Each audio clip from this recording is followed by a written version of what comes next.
Welcome to the Valve Studio. I'm still on my journey to Tonehenge. Yes, I have my Workbee 1010 wired up. Got my controller here. Now this is a PSoC5 port of GRBL running in here, and I added a bunch of additions to do this interface. And I'll go ahead and show you some features about it. You've seen a little bit about it before, but now it's actually wired up to the real motors. I got the wiring complete. I put limit switches in both X and Y on both sides, and I also have one on the Z axis here. What else did I do? Oh, I set up the GRBL for hard limits and for soft limits, so homing works.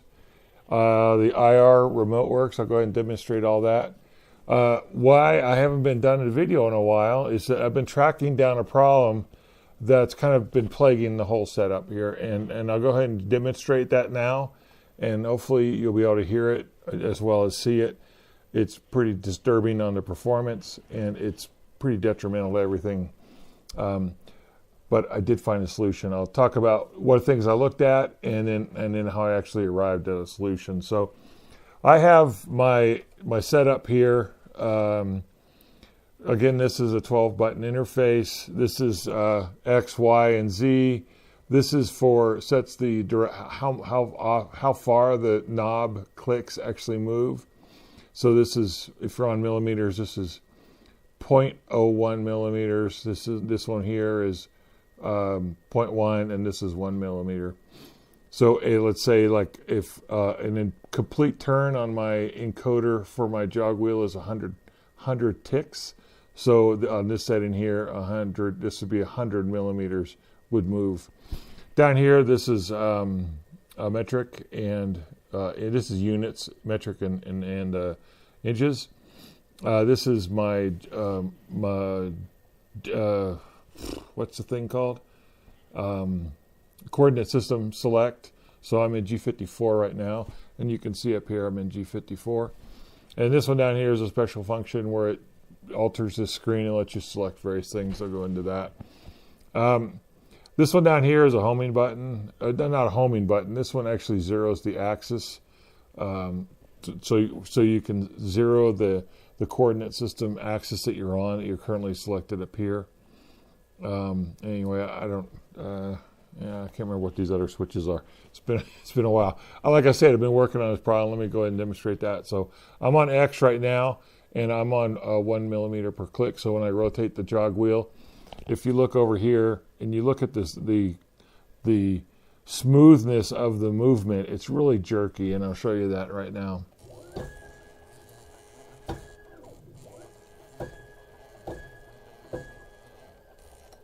Okay, so that jerkiness could be various issues. I do run a 2 meter long wire over to there's a 1 meter for x-axis, which is what we're on, and so this is one of the short wires, and I see this jerkiness clunk, clunk, clunk on every movement. So let's talk about what it could be. It could be a hardware issue, meaning that there could be noise on my my step pulse, my direction pulse, as well as the drive enable. But it's not any of those. I brought in a scope and actually looked at the signals, and they look pretty clean. And this is pretty low frequency as well. The impedance of the receiver up here is not a high impedance. It's actually an optical isolator. So you're driving an LED, which requires quite amount of voltage change and current difference to actually drive a change here. But that jerkiness is coming from, I've determined it's a software issue. So now, when you're doing a jog, the way I've got this implemented is periodically it comes through and looks at the encoder count of this, and if you're in idle and you've turned the knob here, it looks at how much has changed since the last time. It looked at the delta from the last time I checked, and I think I'm on maybe a 50 millisecond or something like that interval to check the jog wheel. And then it calculates the difference that it needs to do, and it sends a jog command in a GRBL. And so there could be something wrong with the GRBL implementation of that.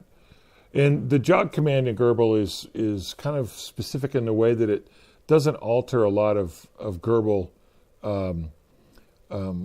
modal parameters. Like if you want to jog in inches, but the whole system is in metric, it won't change that. It will jog in inches, and then it only in inches for the jog, and then it goes back to millimeters. So it could be something wrong with that conversion process. It could be the fact that, well, I'll just tell you what it is. There's a lot of things. That's why it took me almost 3 weeks to figure this out. This is doing actually a lot of extra stuff. GRBL is interrupt driven for some of the sending the steps to the actual motor.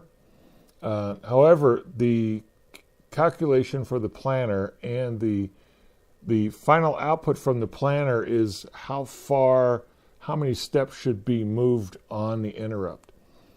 And so by turning the wheel, what may happen is you interrupt the planner because you're waiting, and the axis is in motion, and the planner basically gets starved, and it doesn't see another command coming through, so it says, oh, I don't have anything else to do, I need to stop at the end of this. And that's actually what ended up happening. If you were to look at this very carefully, which you probably can't see in the video, but it'll move and then it'll jerk as it comes to a stop, and then it'll move again when it comes to a stop. So it could be we're starving the planner, which ultimately results in execution of steps. Or, which is another problem that I found, is that when you're moving, the GRBL implementation and the way it implements direction changes in hardware is if you're moving in a positive direction, sometimes when you get done, even though you've moved only in positive, it switches the direction at the end of the move.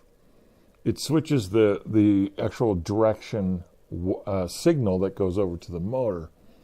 And what that does is if you were to change direction of these motors based on where they are in their microstepping, it does force the motor to when you change a direction, it forces it away from the current step that it's on, and it clunks like that. So there could be two things. What I found is,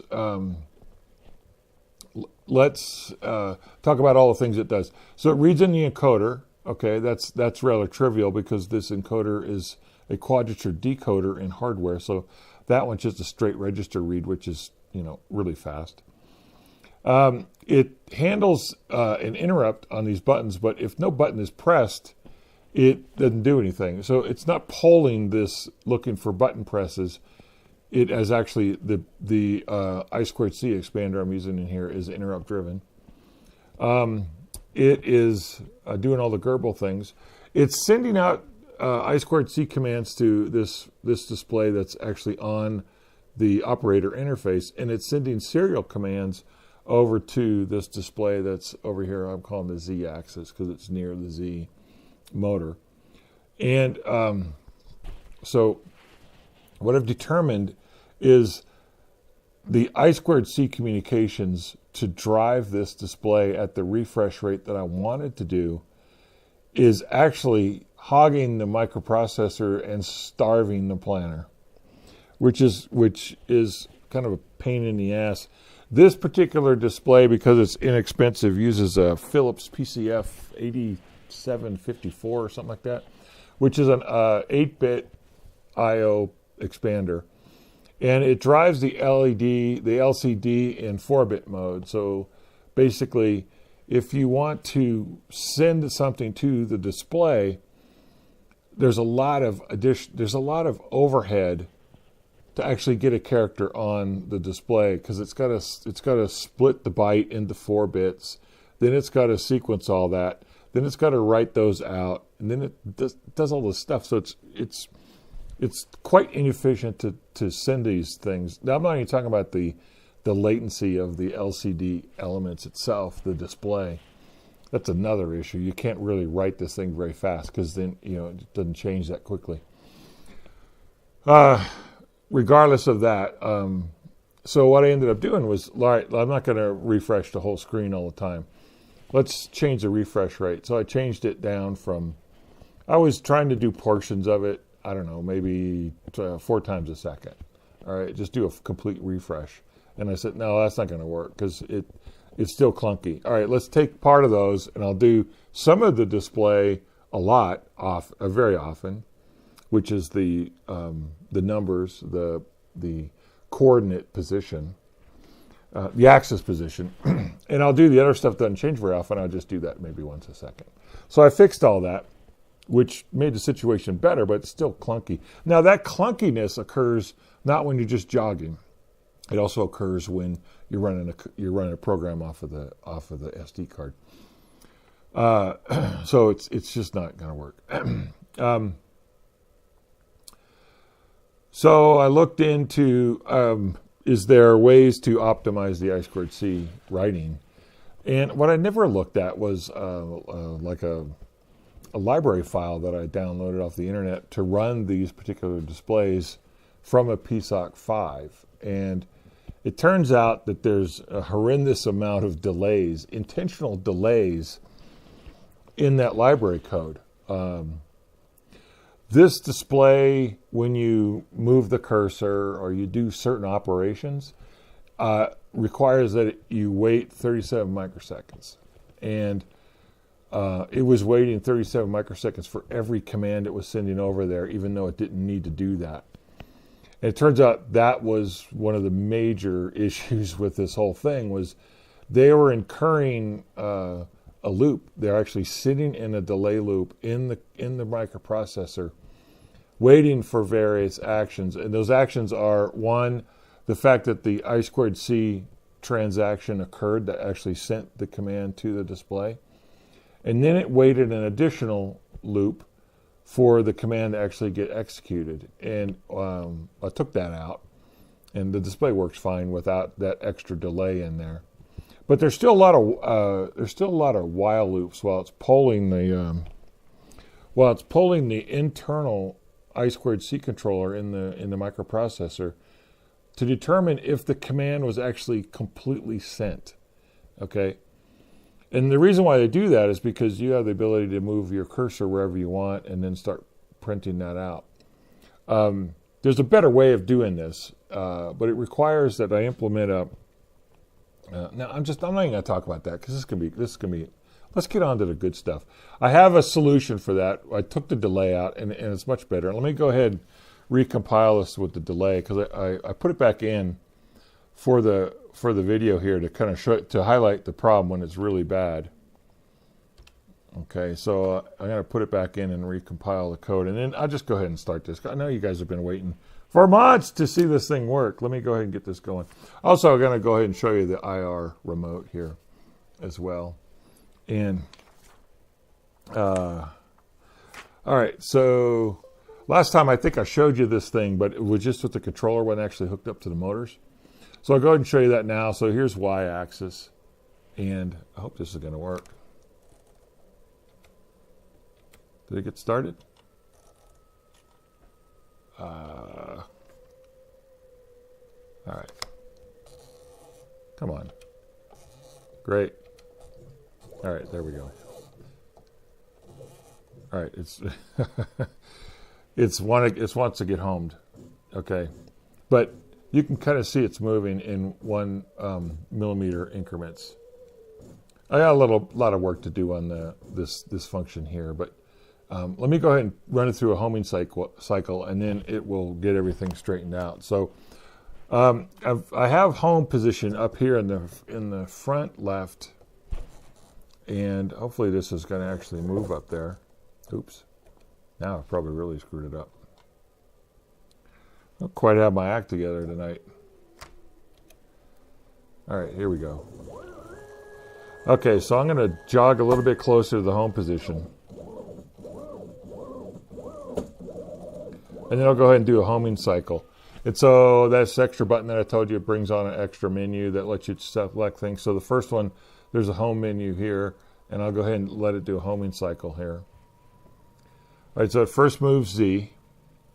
And this is actually a configuration that you put in the config.h file in GRBL. So it moves Z first, and then it does X, then it does Y. So it's now completely done with Z. Now it's moving X here. And now it's moving Y. I got to make sure I'm in the right position here so I don't have a collision up here. Okay, so now we're homed, and I'll move this thing out a little bit. Make sure I get the direction here right. Okay. Get this back on track here. There we go. Okay, so you can hear some clunking, and that's still a problem. So I am going to work on that a little bit. But it only happens for when you're doing the jogging, because I actually disable the printout of this display when it's when it's running. I only update the section here, the actual coordinates, the axis position here. So this is all working here, and you can home from. I don't know if you can actually see this, but I'm moving Z now, and then I'll move Y. No, I'm sorry, I'll move X, and then I'll move Y, and this is moving in one millimeter increments. Okay, that little part's a little bit painful. But what you can do is you can also get an MDI interface with this thing. So I'm going to go ahead and tell it to go out X100. So I'm going to hit this menu here, and then I'm going to do X100. I hit the enter, and so it's moving out that distance there. I also have the feed override functioning, so I'll go ahead and do that. I'm going to go out X500 here. We'll do that one more time, and then we'll go ahead and show you that thing working. Okay, so this override goes from 10% up to 200%. And then if I want, I can hit the feed hold up here. Okay, this puts me in the hold. And then this button here actually gets me in doing the cycle button again. So these buttons up here work. This is the reset for when there's a problem. Now this is my e-stop switch. I'm not using a slam down guy. And well, I hope it stops. Okay, there we go. So I moved out 500. I didn't want to make a slam down button like a traditional e-stop switch. I just did a toggle switch here. And this doesn't actually toggle the whole thing off. This just disconnects power to the motors. And it's also, when I have a spindle connected up, it'll disconnect power to the spindle. Okay, so that's this thing here. And there's this whole thing is kind of mapped out to do in various things. I can do the feed select, absolute, relative. I can enter in decimals on this. When I get the probe installed, I have some of these buttons doing a probe. I can do the home from here, and I can also do an unlock on the alarm right here. So if we have an alarm for whatever reason, we have a hold alarm, limit switch alarm, whatever. I can do a reset from the thing here. This. So I'm going to be tweaking on this for a while, but I know you're all waiting for this to, let's make it do something. Okay, so what I'm going to do is, what I have is I got the G54 set, so 000 is right in the middle of the work area. So I'm going to go ahead and tell it to go to X0, Y0, Z0, and I'll do that over here. And did it go there?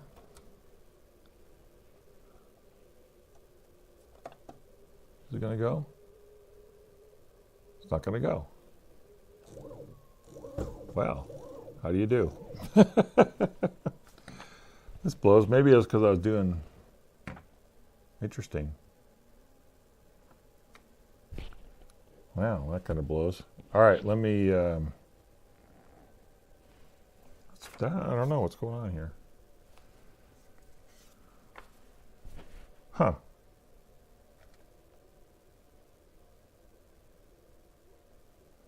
Well, let's try this. I'm in a different coordinate system. Let's try this one. And we're not getting anything there. Great. It's the demo curse. I may have to... Ah, crap, I hit the home button. All right, let me try this again here. This isn't good. This is not good. All right, let me stop everything and I'll get this going again. I got it in some mode. Maybe it's F command and I'm not sending the F over. I don't know. Let me reset things and I'll be right back. Okay, I'm back and I reset everything. I haven't been playing with the remote operation in the last few weeks, so there's some issues having to deal with that. But let's not dwell in the past. Let's move on. I know you're all anxious to see this thing move. So I'm in G54. I've got this thing homed, and I'm going to send over X0, Y0, and Z0, which is actually in the center of the workspace, or it actually centers all the axis. That's the safest place to actually be. So I'm going to send over X0, Y0, Z0. So we'll move out to the center, and I'll kind of show you the feed rate. There's real-time feed updates with this knob, and it allows me to change from 10% up to 200%, which is good. Okay. So SD cards functioning over here. I have about 9 G-code files on here. The G-code file I'm actually sitting over there is a front panel interface that houses 6 multimeters, actually volt ammeters, power meters, basically. It's for a 3-phase project I'm working on. And it basically cuts out 6 rectangles for the front panel interface. It's on the SD card. I generated this out of Onshape using the Kirimoto CAM program that's built into Onshape, or it's add in Onshape. So I'm going to go down here to the select, the load screen, which allows you to pick an SD card program you want to execute, and this actually sends commands into GRBL like you would if you're using a universal G-code sender or some other kind of sender over the USB port. It just comes right off the SD card instead. So I'm going to run the meter thing, the meter G-code, which actually is going to cut these out. So we'll get started here. Okay, so it's actually moving. It's actually moving in all directions, and this screen over here is updating the coordinate system, not everything else. So it's not really doing that much I2C traffic to actually starve the planner. And you can kind of see that it's moving all axes here. And I've, like I said, I got the feed rate set, so on the maximum it'll do 4,000 millimeters per inch. So I'm running at 100, and my feed rate now is 2,500. This is clearly faster than what you would run a job at. Well, I don't know. I was doing this out of PVC. This probably worked fine. But I'll go ahead and show you the feed overwrite is in real-time updates. So you can change this down to 10%, and it is still moving. Okay, it's just moving very slowly. Or I can crank it up to 2,000, which makes it move that much faster. This is really kind of a... This is great having here. This is like a real machine when you got this thing as a knob on your front panel. Okay, so I know that on the remote, I'm not going to touch the remote, but I know that I have this big button in the middle, so when you pick it up, if you're having a problem, you can hit this, and it should go into feed hold, which it does, okay? And then I can either hit the green button here, or this actually toggles, so it'll come back in and start running again. So it actually working pretty well. What I'm going to do is I have set up my GRBL configuration so that, when I want to move it a millimeter, it actually moves a millimeter. the steps per millimeter count. I have that in there. And these particular motors have the ability to do up to 50,000 steps per rotation. So the micro stepping on here is crazy performance. And these are those integrated step servo motors. So you're pretty much guaranteed, to be where you're supposed to be without actually missing steps. These do have an alarm output if they're unable to reach the step. And I did run into a little bit of problem when I was setting. We'll say called setting. I was going to say screwing. When I was setting the limit switches, and I ended up having a collision on the Z axis. There had come over and hit this Y gantry right in this nut right here, and I dinged. Unfortunately, I dinged some of the rail on my what do you call that thing? The open builds extrusion. I put a little ding in it, so I filed that out and got that cleaned up a little bit. So the thing, I've learned a lot. I've learned a ton about the PSoC5, this whole thing. The design of this, you can't have the limit switches on X, which are right here and on the other side. You can't have them all the way out to full excursion, because then you'll, with the limit switches that I chose, because this X axis, when the gantry moves back and forth, it could go further and whack into these plates on the end. So I got all that straightened out, got everything tuned up, and it does work really well. I ran like a 1 hour job on this thing at my SD card. In the examples in my GitHub page for this project, there's about 10 different G-code examples in there that I have on the SD card right now. I've decided, like I think I probably told you last time, to take out the Wi-Fi component of this for now. Working with the SD card is going to be fine. It's probably preferable, more reliable than doing at this point, more reliable than doing USB. It's more convenient too. I just load the thing on there and I can run jobs like you do on the real machine. But I will be adding that in the future as a separate project to this. There's going to be a fair amount of interfacing between the PSoC and the Wi-Fi, and I want to get all that stuff straightened out. So I'm going to continue on. I don't have any of the axes, kind of the wheels here. I don't have them really tightened up very well at all. There's a lot of play. Let me hit the pause here. There's a lot of play everywhere, which is part of. I wasn't quite ready for that, but now that I am, that I can freely move all the motors and things. I'm going to go ahead and get all that tuned up, and then I got an indicator somewhere around here. I got one of these little magnetic mounts. I put an indicator on here, and I'm going to make sure that my GRBL configuration is correct. And then I'm also going to tweak on the microstepping on my integrated step servo motors to see just how accurate I can make this thing with the lead screws and the play and the couplers and all those things that you want to be aware of. And I'm going to actually do a pretty good performance analysis of what I expect to get out of this machine. I don't know if I'm going to be able to measure the run out on my spindle, but we'll go ahead and try that as well. But to be honest with you, I can't measure anything in my shop here, and I certainly can't cut to the thing I want to measure for. So that being said, if I could get 5 mil accuracy, which is what that's going to be, maybe a 20th of a millimeter. If I can get that, I'd be happy as a clam. I could actually cut things that are square and make things fit. So that's it for now. Try to keep it short, but you know me, I can't stop talking. Hey, thanks for watching. This is the Valve Studio.